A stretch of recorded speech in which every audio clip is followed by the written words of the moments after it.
Hi, I'm the Random Shit Chef, and you're not. That wasn't good.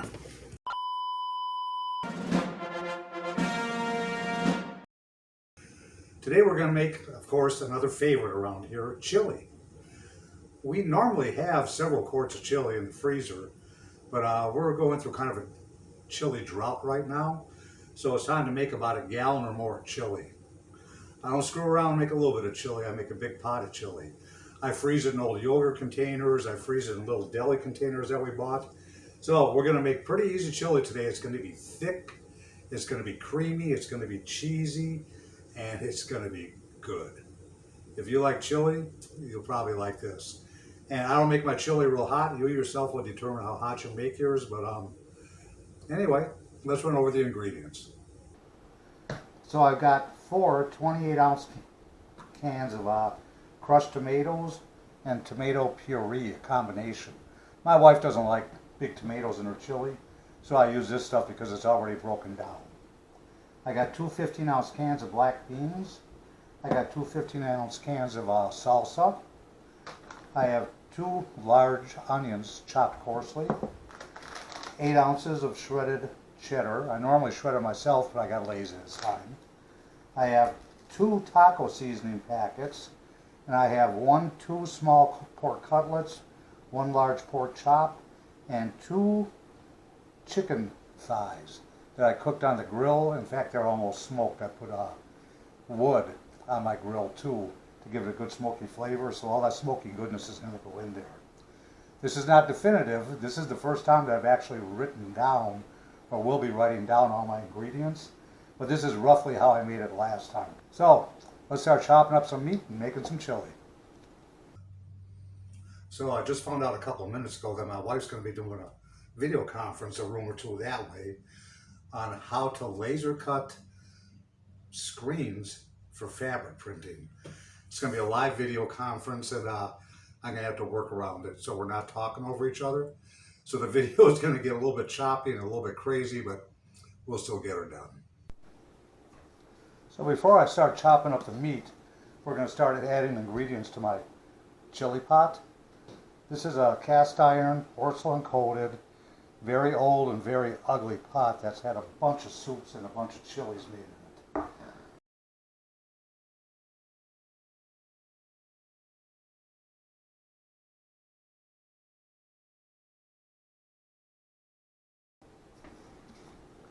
We're going to mix that all up.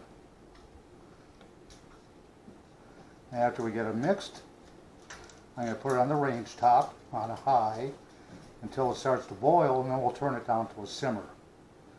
Now while all that stuff is mixing, we'll be chopping up the meat and getting it ready. We aren't going to add any seasoning at this point, because if you add it now, half that flavor will be cooked out by the time it's rendered down to chili. So we'll hold off on the seasoning and the cheese. Yeah, it looks like chili already.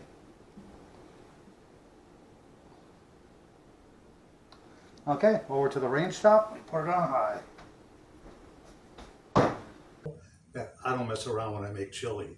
I mean, this is like a quarter ton of chili. It's 5 quarts. When I do the ingredients list, I will pare it down to a half a gallon of chili, or 2 quarts. That's probably closer to what most people would want to make, unless you want to freeze it like I do.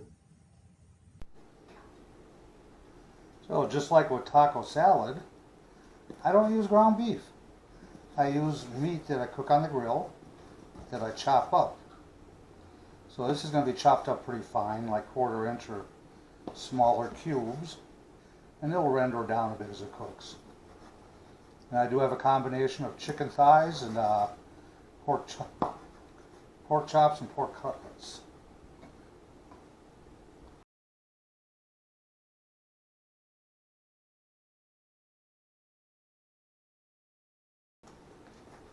Okay, let's see how much meat we actually have here.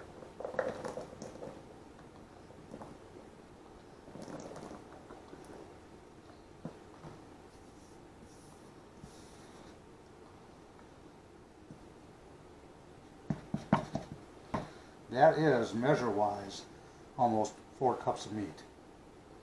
So now that that's chopped up, that's going in the pot too. So as you can see, it's thick already. And I'm going to have problems getting everything else in there, but I'll figure it out. I've done it before. So I'm going to cover that once it starts to boil and let it simmer for about an hour or so before we start adding cheese and spices. So I was just waiting for it to boil now. Okay, so I've been nursing it here for about 10 minutes and you can see it's starting to boil. The bubbles are coming up. It looks like the inside of a volcano or something. I'm going to give it one last good stir, carefully. And then I'll cover it and let it simmer for about an hour. In an hour, we will finish putting seasonings in and put the cheese in. I'm probably going to have to take some of this out of here to do that. Put it in another bowl. Maybe put it in a bowl, mix the seasoning and cheese in, and then put the rest of it in here and mix it all together. But we'll make it one way or another.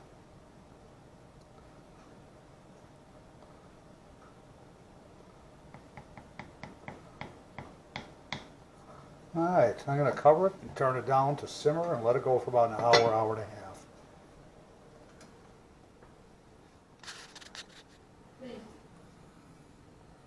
As you can hear, my wife is doing a video conference in the background, so I needed to be quiet. So I've already taken out a bowl full of the chili and put in the seasoning packets and the cheese, and I've been mixing it up since.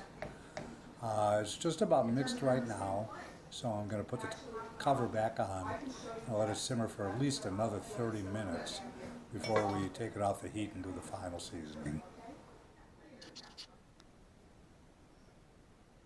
So the salsa, the taco seasoning, and everything else worked pretty good. The flavor was almost right on. So I'm just going to add some salt, pepper, garlic, and a little bit of chili powder to take it over the top, or take it where it needs to be, and I'm going to call it a day on this.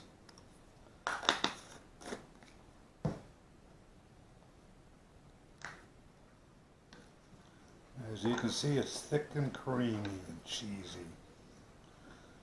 And that's just off a stove top. Once it cools off, it'll be even thicker.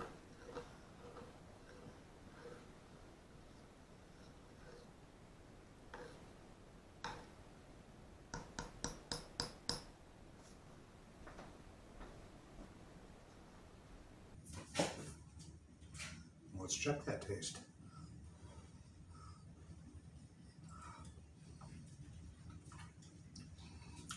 That's chili.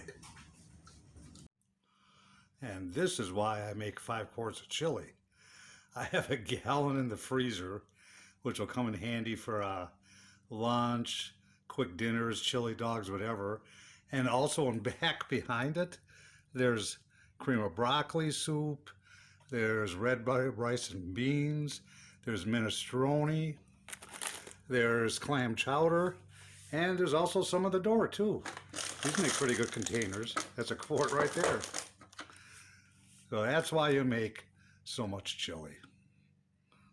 Hope you enjoyed it. If you like chili, it's worthwhile trying. I hope you do. I might make rice pudding next time. And of course, that's a favorite around here too. So until next time, take care, good eating, and thanks for watching The Random Shit Chef. Bye-bye.